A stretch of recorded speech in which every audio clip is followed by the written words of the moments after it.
Hi Archana. Hi Dave. How are you? Good, good. First things first, we'll start off with your name. Okay. Your name is Archana Suresh, and I just got to know that there's a different story altogether. I thought Suresh was your surname or something. I was very confused. But first, let us start with your name itself. What is Archana Suresh? Where is your surname? So Suresh is my surname. I'm of mixed parentage. My late mother was Sindhi and my dad is Malayali. So my sisters and I took my dad's first name. Okay. And we go by that, in everyday life. So Suresh is basically your father's name. Yes, Suresh is my dad's name. And yeah, that's about. It's the same name that you use everywhere on your Aadhaar card, and on your passport as well. Yes. Yes, absolutely. Voter ID card. It just goes with that. Yeah. Okay. I didn't know that it can be done as well. So in the South, usually children take the first name of their dad. Okay. And that becomes the surname. So I think this is probably great. And what's the story behind Archana? My name means puja karna, and I. Now, who named you Archana? My parents, of course, but then I don't think there was any particular. There was not ample thought given to it. I should have asked my mother this, but I haven't asked my dad this question. Right. But essentially, no, I'm always peculiar with names. I always ask people, how did you get named as so and so? Because it's very peculiar, and most of the times, of course, most of them people don't know actually. That's true. They have to check with their parents. Yeah. Because I the moment I think I've got to know it by like 7-8 years, I was like, why Dave and all that. Yeah. Oh, you had this. Yeah. I'm always this curious kid. I have lots of questions to ask. All of my guests tell me that you ask lots of questions, and wonderful questions as well. I mean, by the end of the podcast, you'll know. Yeah. It's not an introduction to you. I think if I start giving an introduction, we would be probably past half an hour or something if I just start giving an introduction. But you have been the director at TSIG. Yes. TSIG has been the latest wing that's been created very young, 2018. But the kind of work that you have done and the kind of funds that you have brought to the organization and I mean the initiative and the kind of work that you have done, it's very visible out there, right? And I have researched about it. It's phenomenal what you have achieved in the last 4 years of your service with 4.5 TSIG. years, yes. Right. And now you're shifting, and I want to know about that as well. But before going forward, I want to understand, as the director of TSIG, Telangana Social Impact Group, I want to understand as a director what your job looked like and what happened, like why TSIG, what happened, and what are the kind of work that TSIG does. Sure. Thanks, Dave. Thank you for having me over. I'm more than happy to share my story, because I just think that lots of youngsters out there have that much more zeal and fire in the belly, in them, and there's so much more that can be done in this country of ours. So TSIG, Telangana Social Impact Group, started in 2018 by a very senior bureaucrat, and essentially what TSIG does is it connects 800 plus corporates with 300 NGOs and 45 government departments. Okay. But the whole objective is to ensure that CSR funds get deployed into various projects, welfare projects across the state of Telangana. Telangana has 40 million people. Right. We have 33 districts. So my endeavor when I was with T-SIG, it's called T-SIG for short, was to try and be that channel, because what we've seen is that there are lots of government departments and the corporate world. There are no well-established channels for them to work together. But that public-private partnership model is what will succeed going forward. It has already, of course, been proven beyond doubt. But TSIG played that role of bringing together these different partners to work together for public good. Right. I'll start off with the basics, right? When you say CSR, I know, but then I want you to please let me know what exactly is CSR. Sure. So Dave, CSR of course stands for Corporate Social Responsibility, and there are certain rules that companies that meet certain rules are liable to deploy money under CSR for welfare under certain rules. Okay. So the rules are that 2% of the average net profits of the preceding 3 years have to be deployed as CSR funds for companies that have either a net worth of 500 crores, an annual turnover of 1,000 crores, or net profit of 5 crores. Oh, okay, okay. So companies that meet these criteria have to, by law, donate those CSR funds for various SDGs, so Sustainable Development Goals, that the UN had come up with a list of goals for 2030, really, and the 17 SDGs they call. Correct. So essentially, most companies, corporates have a CSR charter or CSR objectives that align to these goals, some of these goals, and that's where they channelize their money. Right. To sum up, you just mentioned that TSIG, you call it TSIG. TSIG, okay.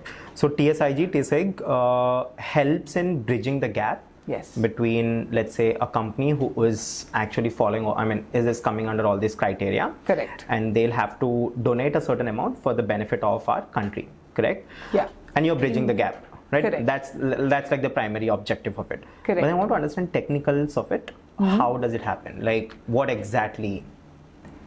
So if I were to break it down even more, I'll again have to do a little bit of a backpedal. So I worked for nearly 20 years, right? And I spent 14 years in the corporate. And then I went on to start my own NGO in 2012, which was completely philanthropic. Nobody got paid. It just grew to 550 plus volunteers across 9 geographies. And then I pivoted into the government in 2021, early 2021. Right. So when I was in the corporate, we had, there are lots of CSR activities or employee engagement activities that corporates organize, right? So to your question about, your question was about why should corporates deploy that money? Yes, that, and then the second part is how does TSIG also come in the picture, and how do they bridge it in terms of the technicalities aspect? Okay, so to answer the second part first, Dave, there are lots of corporates that are not aware of what they can do and how they can go about doing it, right? Because TSIG is the CSR wing of the government under the Industries Department.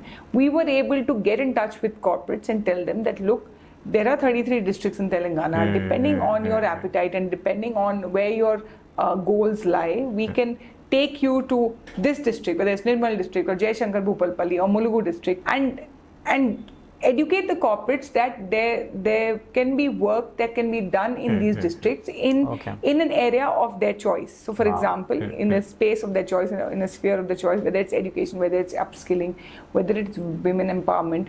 So these conversations with the IAS officer, and sometimes corporates would say, we don't know an NGO that can do this work. So then TSIG has a repository of about 300 NGOs on our website, which gives a corporate an idea of the NGOs that they may want to work with. So because we are in touch with so many NGOs, we also know their strengths. So we would either recommend some names or tell them to go and pick from that list. But typically, like I said, the whole idea is to make sure that the corporates are deploying their funds in a manner and in a fashion that is in alignment with their objectives and goals. Right. So essentially, it is to make sure that the project also gets done. So the other part about TSIG, which I want to mention, is unlike a lot of other entities that just connect these people, connect the different ecosystems and leave, we also make sure that the project gets done, because things start off with a flourish in a lot of times and in a lot of scenarios, but the actual completion or the fruition of it has to be ensured. So there TSIG would make sure that also happened, because we were working closely with with corporates to do this. Now let's talk about one certain example of a project that you have accomplished. Anyone with a corporate, let's say, that your first time lobbied with, and help them understand that these are the things that needs to be done.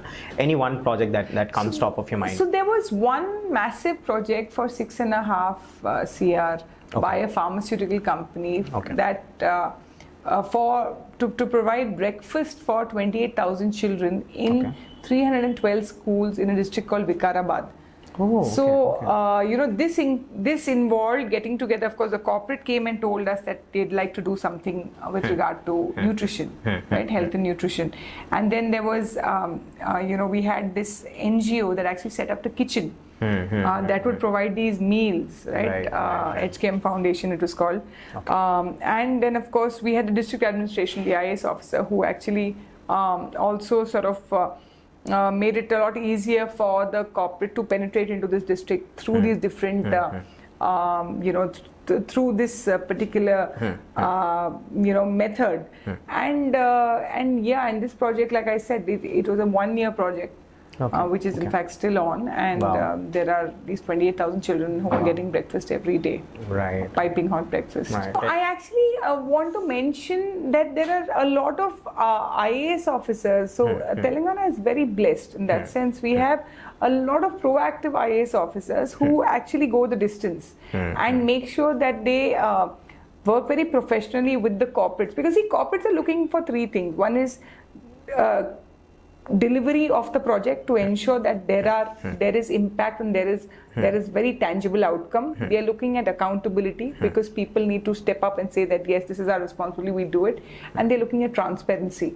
So in that sense, I think there are a number of people in the bureaucracy and the administration who speak that language, right?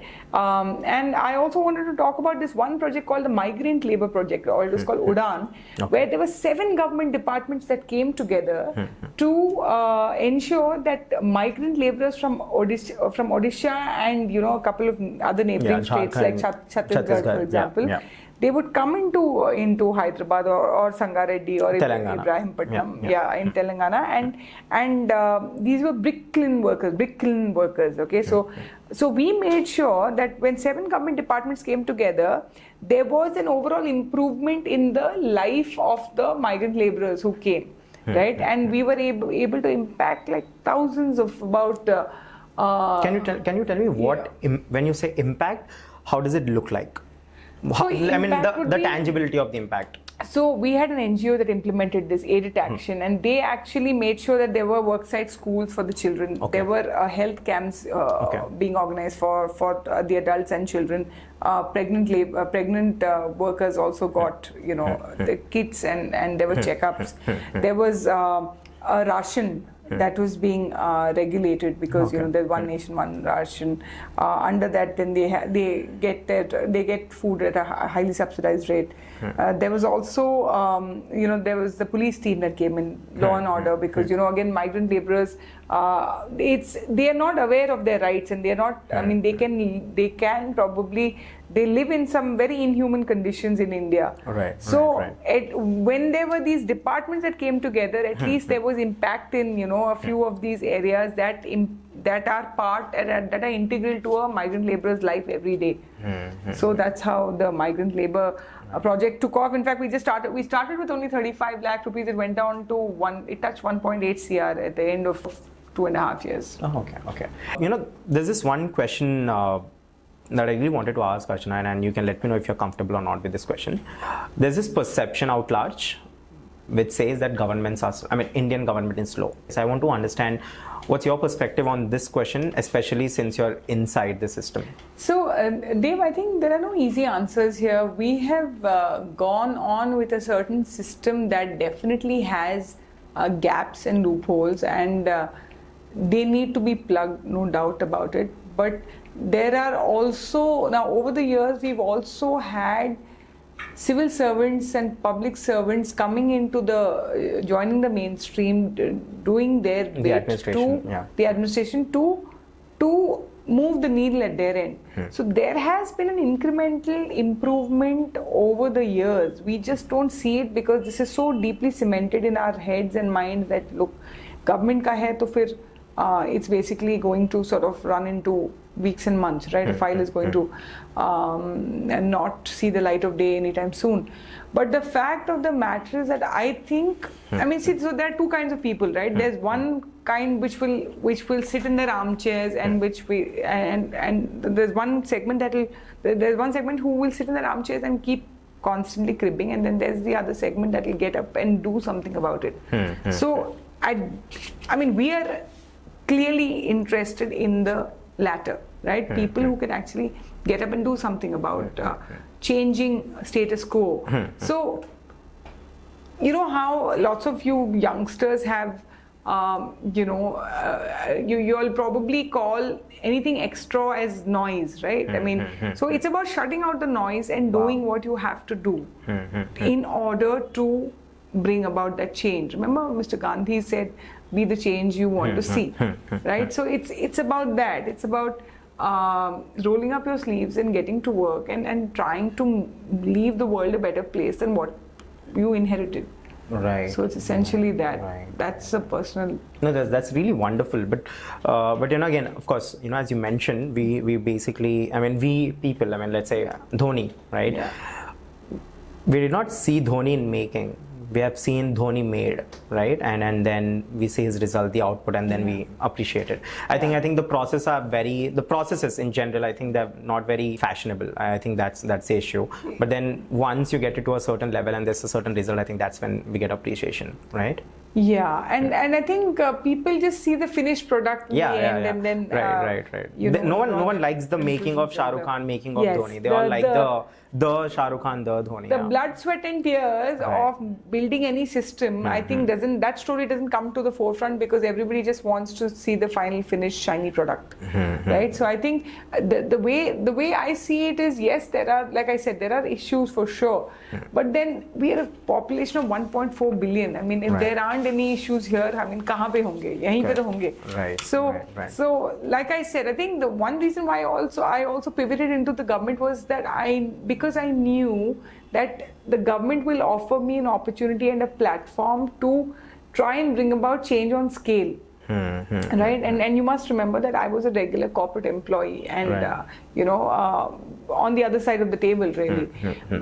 But I think it is important to keep this in mind that system jo bhi hai, so hai. But you have to try and do your bit to of course navigate it and also to change bits that are hurting the common public. Right. You just mentioned that you were also a corporate employee before. Yeah.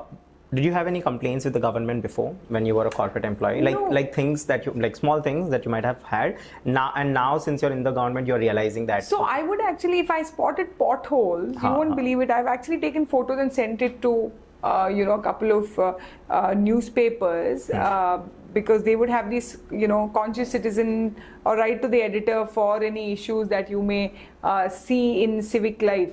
So I think from the beginning, even when I was a corporate employee, I don't like it when people sit and whine.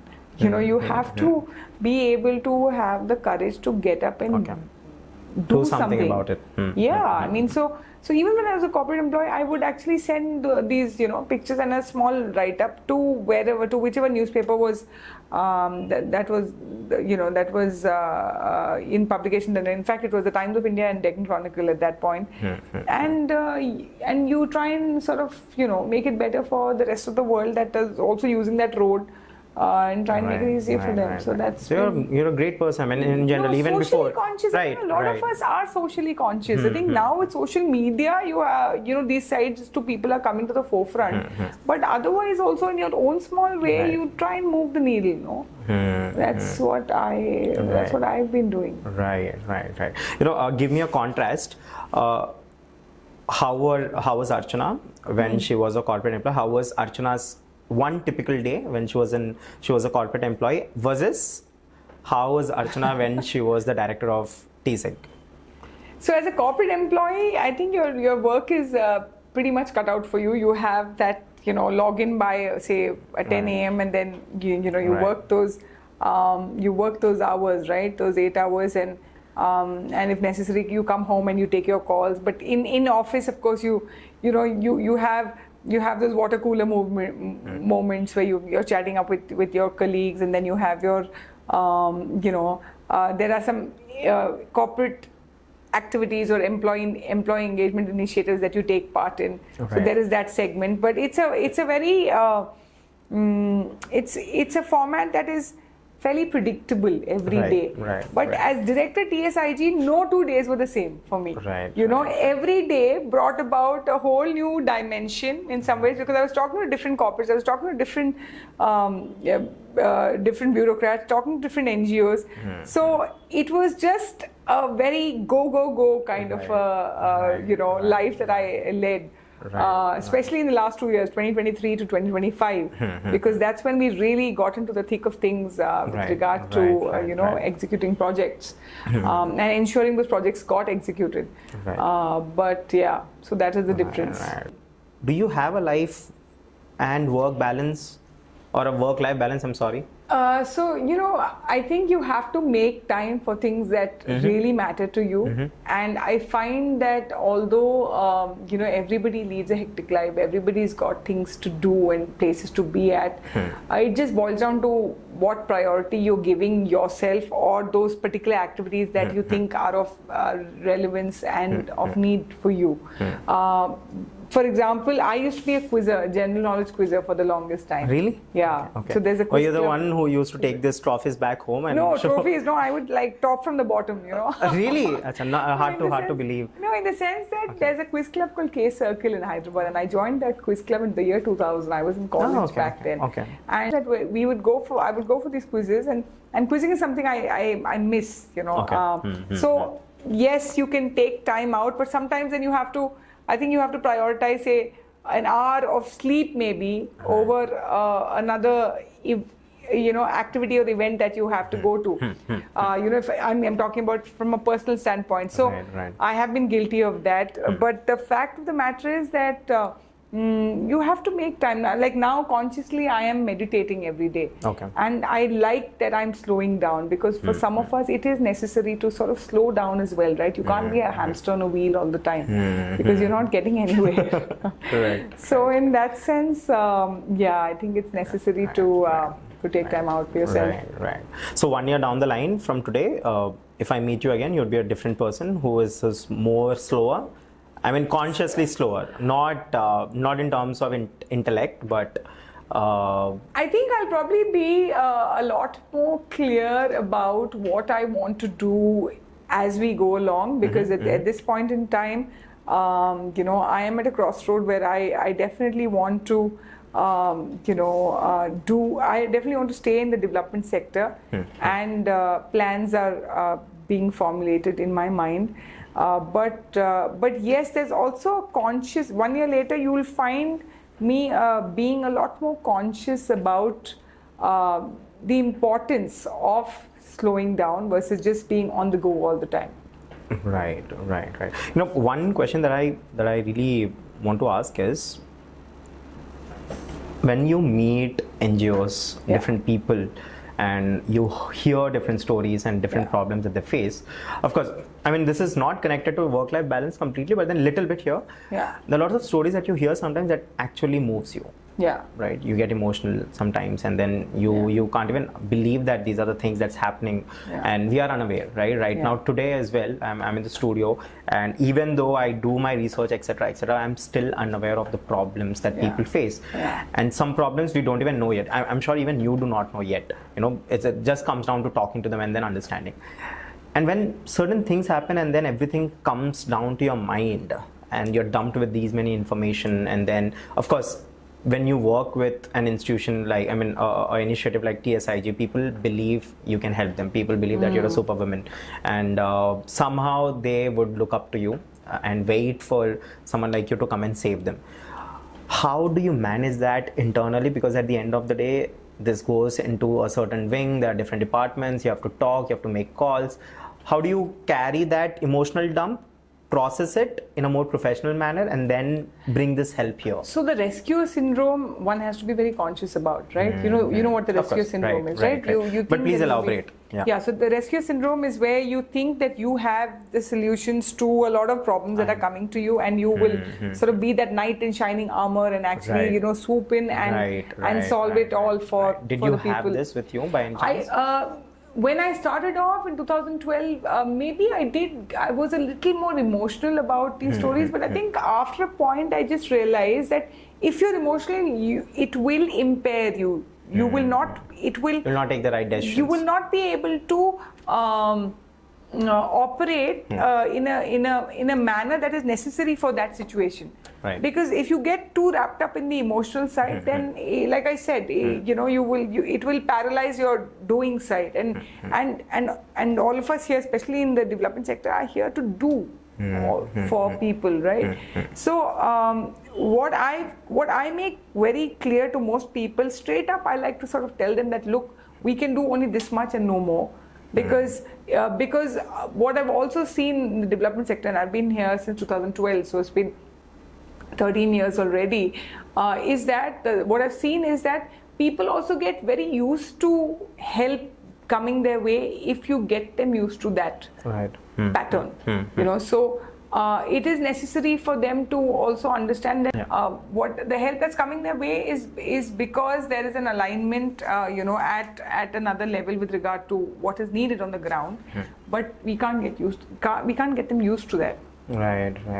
Again, but at the end of the day, you're a human being. So do you still get moved? I mean, I know for sure that you have heard thousands of stories, and few of them might actually stay with you for a very long time. So have you had such kind of encounters by any chance? I think every time I address a small gathering of young students in the rural areas, I still get emotional after, because typically what I've learned in the last 4.5 years in the government especially is that when you go to the rural areas and when you interact with these young students, I'm talking about class 5 upwards, for example, or even 5 upwards till their 12th, till the intermediate first and second year, and even undergrads, a lot of young girls and boys, especially the young girls, are starved of inspirational stories, so they would want to model their lives on people that they perceive as successful or as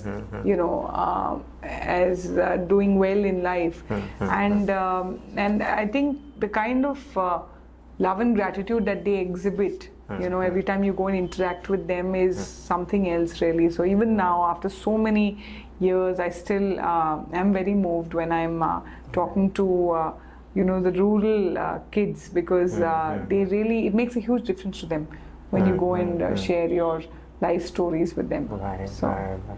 Amazing. But one question again stands out.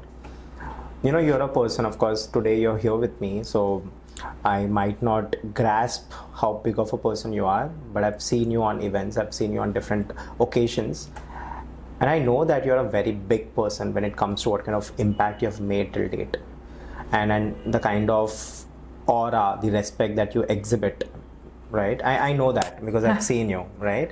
Because I've seen you a couple of times when I was here sitting as an audience and you were there sitting on the panel or as a chief guest. And of course, I understand corporates do give a lot of money, but then the current position you're in, it comes with a lot of dignity, a lot of respect, a lot of responsibility as well. So reflecting on this particular aspect of your life, how do you feel? I think I've been very fortunate to have been placed in a position where I could make a difference in conversations and in convincing collaborators that they should deploy their funds in a certain area, because it would impact more people. So I mean, thank you, Dave. You've been very kind in mentioning all of that. But my late mother used to say, "Karne wala to upar wala hai, hum to bas madhyam hai." We are just the instrument, right? And that has been my pole star. That has been my north star. I don't. I know that the position that I occupied in T-SIG. I think once whoever is in that position automatically does get go up a couple of notches in terms of scope of influence or realm of influence, really. But I think at the end of the day, if you're authentic and if your intent is very sincere, I believe that the energies start working in a manner that will help you reach that desired goal.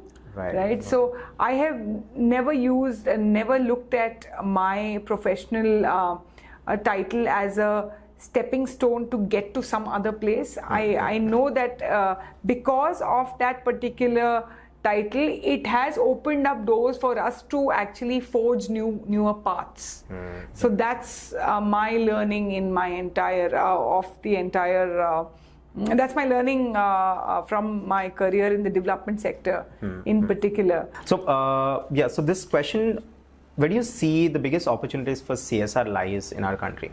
So I mean, not in our country, I'll be region specific, in Telangana. Yeah. So CSR. I'll just say that corporate, so the low hanging fruit in CSR are two areas, education and health. Okay. So maximum fund deployment happens in these two areas, education and health.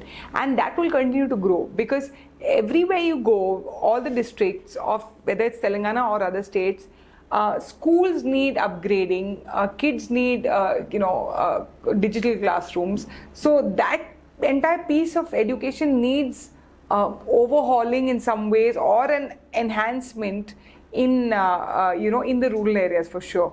And health, because we are 1.4 billion people, you will always need again advanced medical infrastructure and medical science to improve the quality of life. So these two areas will continue to be the primary areas of development for CSR. For CSR, yes. Right. This one's for you. So I want to go back. I want to understand your transition from a corporate employee to the government sector, and now that you have stepped down as a director of T-SIG, I want to understand what is your, from here on, like what is it for you? So Dev, when I transitioned from a corporate employee into the development sector, you must remember it was organic and it was simultaneous, in the sense that I would go to work 5 days a week, but we would run the NGO on the weekends, in the sense that we would have these collection drives where we would collect clothes, toys, footwear from apartment communities and go and distribute them. So there was never a compartmentalized growth, so to speak. It was just overlapping, right, between what I was doing in the corporate and then simultaneously being part of the development sector. And from 2012 to 2020, I was a full-time corporate employee. We were running the NGO, which is completely philanthropic. Nobody got paid. And I was also a mom to a very young child. I have one daughter who's 14 now in 2025. So I would think that I basically adapted to the different scenarios that I have been put in. And of course, that has been the story of my life. And I also now that I have transitioned out of TSIG, I will want to do some consulting work in the development sector, because I think there's more that I can offer to different players, to different collaborators in the ecosystem. And I would want to offer my services in a manner that there is again, it is scalable, and there is impact on scale through my expertise, through my services, professional services. Right. So that's what I have in mind. Yes. There's this question, and I really want to understand, because when you're working in corporate, the pay is much more lucrative. When you think about the standard of living, the cost of living, etc. in India, working with corporate makes more sense. But then leaving a corporate job, which is high paying, and then getting into government and doing something impactful, I understand that there might be different factors, but I want to understand what was the factors that you considered before. So Dev, I have to give credit to my husband here, in the sense that when I was in the corporate, as much as I enjoyed my stint in the corporate, I knew that I wanted to do something a lot more meaningful and a little more fulfilling to humanity. So that was driving me. So although I was getting paid well in the corporate, and when I switched, there was a difference in in my take home, so to speak. Fortunately, I had a spouse again who was doing reasonably well in his career. So I have to admit that I think when you're making that switch, you have to have some sort of support, because if you have 4 mouths to feed, and you're making that jump, it has to be a well thought out one. If you are a sole breadwinner, if you are the sole breadwinner in the family. But having said that, I think it also boils down to passion. I was really passionate about wanting to make that impact in some small way. I did not have a grand plan. I did not have a vision, long-term vision of 5 years that I will, by the end of 5 years, I would have done this. No, it was just take one step at a time, and then before you know it, you covered ground. Right. So you have been mentioning about what happened, with your mother and how it shaped your life. I'm sorry for your loss. But having said that, you have been a daughter, and today you have a daughter of yourself, right? So I want to understand that aspect. How is it being a daughter versus how is it having a daughter? And what did you learn from motherhood? Oh God, that's a bit of a deep question. So, I think for the longest time after I lost my mother, my role as a mom, I think, just receded in my mind because I was grappling with so much pain, emotional pain, after my mother's demise in 2014. So it took me about 7 years to actually come to terms with her death in some ways, right? The healing actually began only after 7 years. So till then it was all a blur till 2021 or so.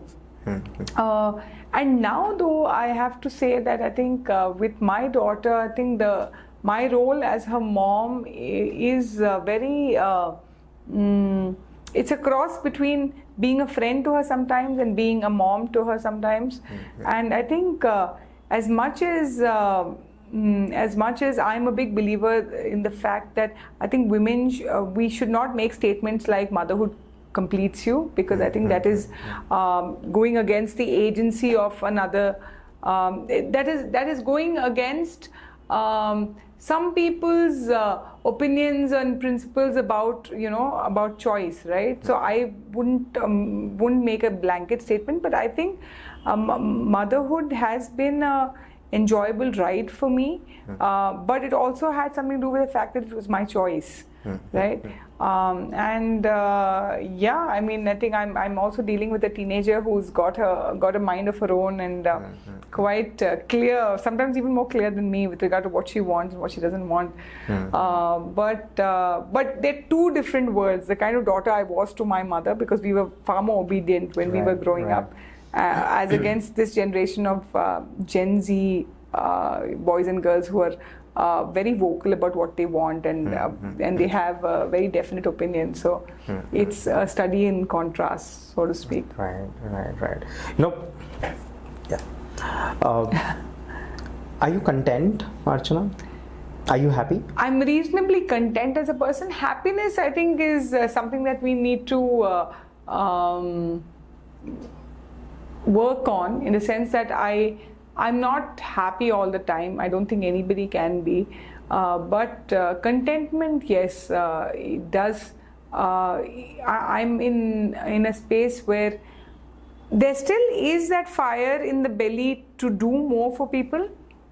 But it's not like, there is a mad rush to gain materialistic wealth or or acquisitions.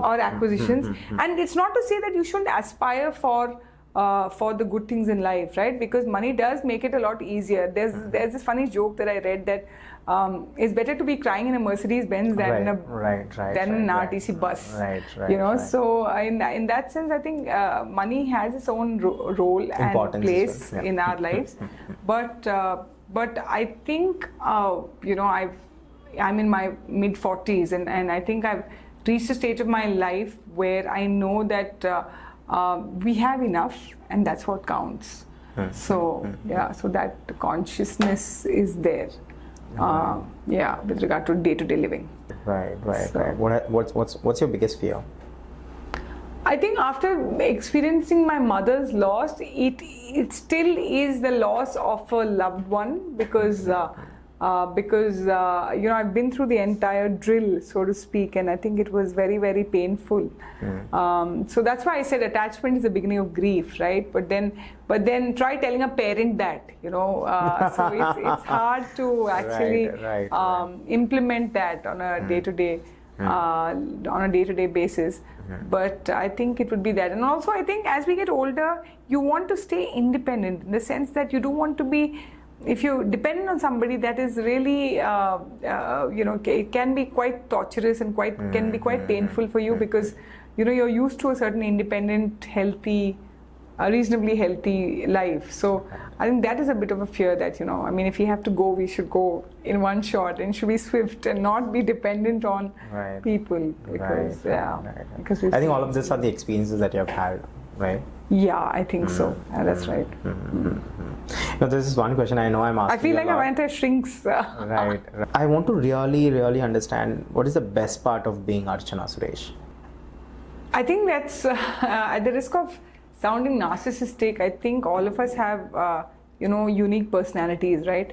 And to me, if I can be my authentic self every day, sometimes being authentic can also be painful for some others who are at the receiving end, because they may be listening to something that they may not want to hear. But I believe that being me is about being grateful, because gratitude is something that my mother taught me on a very, very cellular level. So she spoke about being grateful, and I personally think it's about being authentic in your interaction and being respectful as well. So I have a problem when people don't talk to other people from different stratas, if they talk to them badly. So it grates on my nerves. It's just very, very uncomfortable for me. So you can't be in a room. I mean, I will end up saying something that is in favor of the other person who's being treated not so great. So I think being Archana Suresh just means being grateful, being authentic, and having a voice that will hopefully benefit some others who don't have it. So yeah. Who do you look up to? I don't, this is again a very boring answer to this, but I don't look up to that one person as such. There are traits in people that you actually find admirable, and maybe you'll subconsciously emulate some of them, maybe. But no, I don't have one particular role model, so to speak, or a couple of them. Yeah. What kind of a leader are you? I am a very inclusive leader. That's number one. I am very inclusive in my head. I like to take people along. I am amenable to discussions and to my opinion being challenged, for example. Really?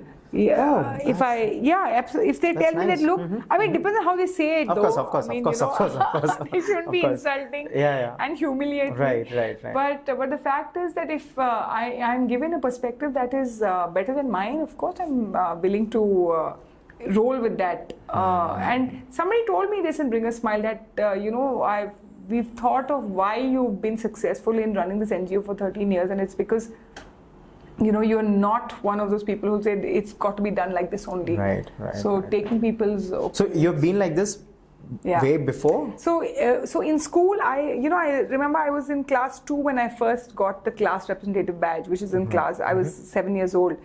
And I think from class 2 till my graduation, practically every year I was either representative or class captain. Of course, I was school vice captain and then school captain as well, class 12. Were you that girl who used to talk about the homeworks to teacher? Unfortunately, I was one of those front benchers, the first two benches. So yes, Miss Goody Two Shoes in a lot of ways. But I think it had its own pluses, because I think when you also grow up in a regular middle class family, I think it keeps the focus on, right? And that, when you kind of, when you have that kind of, when you're in that thought process, you can also do a lot more, And like I said, I keep thinking of what value are we adding, even on a day-to-day basis, right?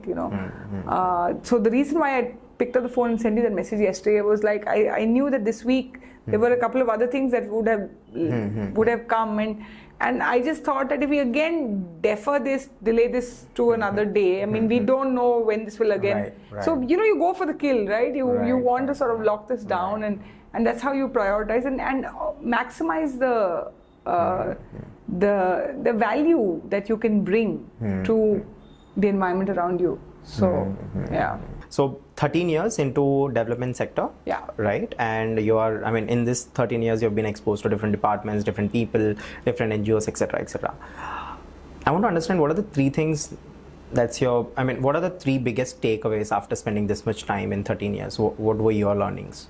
One is, of course, you have to be able to have a Teflon coating on yourself. Really? In the sense that you cannot let every problem bog you down. You know, people do come to you with a lot of issues, and so many of them are heartbreaking, and they're all very genuine and legitimate. But you have to be able to, separate yourself from the problem at hand, because if you get affected by every story that comes to you, like I said, you will not be able to function. So one is to maintain that distinction. The second is that I think it's very, very important to to take people along. You know, a lot of solutions emerge when you go into a huddle or when you brainstorm with more people. So ideally, you cannot be a, it cannot be a, I'm thinking on this track, and then, we'll just go ahead with that. You have to be open to taking inputs on solving the issue. And finally, I think you have to fill your own cup. Which basically means that there was a line that I read that you can't pour from an empty cup. Wow. Which means that you have to nourish yourself by doing things that keep you healthy mentally and of course physically in order for you to give your best in the development sector space or any other space for that matter. But it's necessary for you to nourish yourself and fill your cup and take time out for yourself and spend time with good quality people, if I may say so myself, right? Because if you're having high quality conversations with people, or you're spending your time, there's that line, right? Tell me who your friends are and I'll tell you who you are. Right. So it's important to be around those people. Do you feel that line still says corrected? Oh, absolutely. Okay, you stand by that line. Yeah. I definitely endorse that line because I think the company you keep plays a big role in determining your destiny, so to speak, right? So fill your cup. Right. One question as an outsider I wanted to ask you, Archana, is that you work with so many NGOs, and I know for the fact that CSR, whatever funds they release, it directly goes to the NGOs. That I know at least. But then there are lots of vendors, lots of departments, lots of NGOs, lots of, again, when I talk about it, and then due diligence again, like who's doing what. I want to understand, how do you organize this? Because I feel it's very cluttered, because I've volunteered at I was not volunteering, I was the senior manager at an organization myself, at an NGO in Hyderabad, and I saw that it's just here and there, you're just constantly making calls, and then there's no right checkpoints, etc. I want to understand, how can we organize this in a much more effective manner? So 2 parts to this, Dave. One is, of course, when corporates enter into an agreement with the NGO, with any NGO, the NGO is liable to furnish all the documents that the corporate wants to ensure that there is transparency and a very straightforward implementation of the project, right? So whether it is a fund utilization certificate, whether it is monthly reports, whether it is legal documents that verify the existence of that particular NGO, that channel is very clear between the corporate and the NGO. But the second part that I'm referring to, or that I want to refer to, is the fact that I think NGOs as a whole need to be better organized, in the sense that just like you have an industry body called HISIA, Hyderabad Software Enterprise Association, or CII, Confederation of Indian Industry, that have 400 corporates each, who are members of this particular industry body. I wish there was another industry body, or there was a body for NGOs that could actually regularize the working of NGOs, because that way then there would be, in some ways, I think the corporates would understand each NGO's USP, and there wouldn't be any duplicity of effort, in that sense. Sometimes, if you actually think a few layers down, that is something that I've noticed. I was an NGO founder myself, right, in 2012 when I started an NGO. So, of course, we created a WhatsApp group and then brought some NGOs under that fold. And now, on the TSIG website, there are 200 NGOs that corporates can pick from. And this is information that should be disclosed in a clip as well, that if you go to www.csr.telangana.gov.in, there is a list of NGOs that people can actually pick from. The point I'm trying to make is that NGOs need to be better organized for better output. Right. I really like the fact that we won on November 2nd, like women's cricket team won on November 2nd, because Shah Rukh Khan has been the one to whom all the co-actors, like female co-actresses, they always tell him what kind of a man, what kind of gentleman he is. And I think for the longest of times, even now, his fan base is tremendously overpoweringly woman-based. And I was like, wow, this is such a coincidence. He made this Chak De India movie where India wins hockey first time, and then he's the coach. And now I'm like, wow, this is like amazing coincidence. I don't know if people have noticed this, but I really like that aspect. But having said that, I want to understand from you, what do you do when you're low? Like, let's say there's your low days. Of course, I understand there would be high and low days. What do you do on your low days? I think I've learned late in life that it's important to actually have a good cry, and I think so many of us are also conscious about showing our tears in public. Right. But I think it's important to actually go into a safe space of your own and let it out. But I also believe in writing. It's important to put on paper what you're feeling, because sometimes that gives you some clarity. And you are able to understand why you're feeling the way you are, right? If you kind of dissect it a little more. So that, and of course talking to 2-3 really trusted safe friends or family members who will give you an opinion without judgment, right? That also helps, I would think. That's been my experience. I have lots of questions actually. I'm rushing in. I'm not even asking what half of them as well. But then there's this important question that I ask my guests based on the guests' experiences. What do you think life is all about? If you can sum up in, like, let's say 2 to 3 lines. What do you think life is about? I think life is about living consciously. Life is about living with a certain awareness. Life is about not getting attached, although that's easier said than done, because attachment is the beginning of grief. I don't know if you've heard of that line. But do you go by it? I have. That's been one of the biggest lessons of my life, because I lost my mother in 2014, right? And I was deeply, deeply attached to her, and I think it took me about 7 years to come to terms with her loss. And there are there are certain life events in your life that change the trajectory, right? And if you don't learn from them, I also believe that there are those patterns that will keep coming back into your life till you don't learn the lesson. I say this to everyone. You might have the most amazing experiences or the worst experiences. You might experience them. But if you don't sit with them, write it down, understand, think about it, and then process it, you will never ever learn from them. Never learn, and you'll be stuck. You'll see the same patterns again coming and you'll have no clue. You take this time off, you do pata nahi kya, and then everything just piles up. So I tell everyone that, let's say you have gone through a worst experience, sit with it. Why did it happen? What should you have done? What can be done? There was a recent forward on LinkedIn, I don't know if you saw it, where one reportee in a corporate wrote to his HR manager saying, I need you to give me 10 days off because I'm going through a breakup. And this was a request for leave that he put very clearly in that mail, and the HR manager, all he said was, yeah, of course, I totally understand, you must go ahead and take that break. But I think now we are in a world and in an era where we are able to talk about these things a lot more than what we could ever do 20 years ago. So in that sense, we're making some progress. Some progress. And I think the millennials and what they call alpha or something like that, they are actually a lot more forthright about these things. I mean, you're right. Gen Z and Gen Alpha. I think they're very forthright about.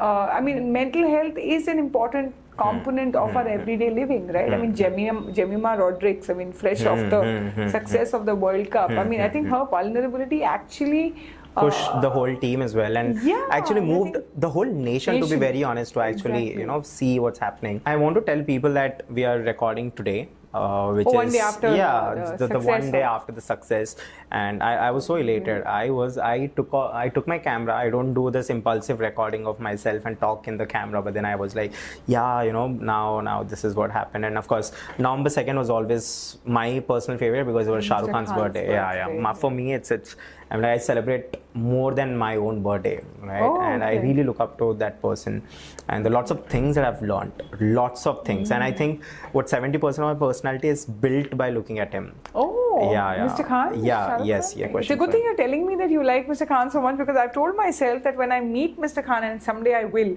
because I just think that he works for the Mir Foundation. I don't know if you know that, no? That is acid attack victim. Yeah, of course. So I have another friend in Hyderabad, and she is so crazy about Mr. Khan. And you must remember that when we were growing up in the 90s, DDLJ was like the epic movie in 1995, right? And everybody had like a SRK hangover. So if ever I speak to him, and I know, I will probably keep you in mind, and and maybe ask that question for you. No, I think you'll meet him sooner than me, but I'll also meet him. No, that I'm not going to contest, because I think the pace at which you're going, because you are quite clear about. No, I'm talking about time being. Like, let's say now it's 2025, so I'm sure you will meet him sooner than me. It's a contest now. It's an official contest. No, but I said what I'm trying to say is, because in the work that I'm doing, I also want to take this across the country, right? Ideally, that's what you want to do, right? Because underprivileged people exist everywhere. This is the last question that I'll ask you on camera. Okay. This is a very HR asking to their employee question. Okay. What is it for you from here on? Like, what's your story going to be from here on? What are your personal and professional aspirations? Professional aspirations, to continue to move the needle for the underprivileged. I want to ideally be a change maker, not only for the state, for the country, and then for the world. So I'm going, from one circle to widening the circle, really, the innermost circle to the outermost. Personally, of course, I just hope I continue to be a good daughter, wife, sister, mother. I think all those roles that we take for granted, really, in some ways, because we don't pay too much attention to them because they're such an integral part of our life. But to also be conscious, right, about what side of you are you putting out, even in your personal life, right?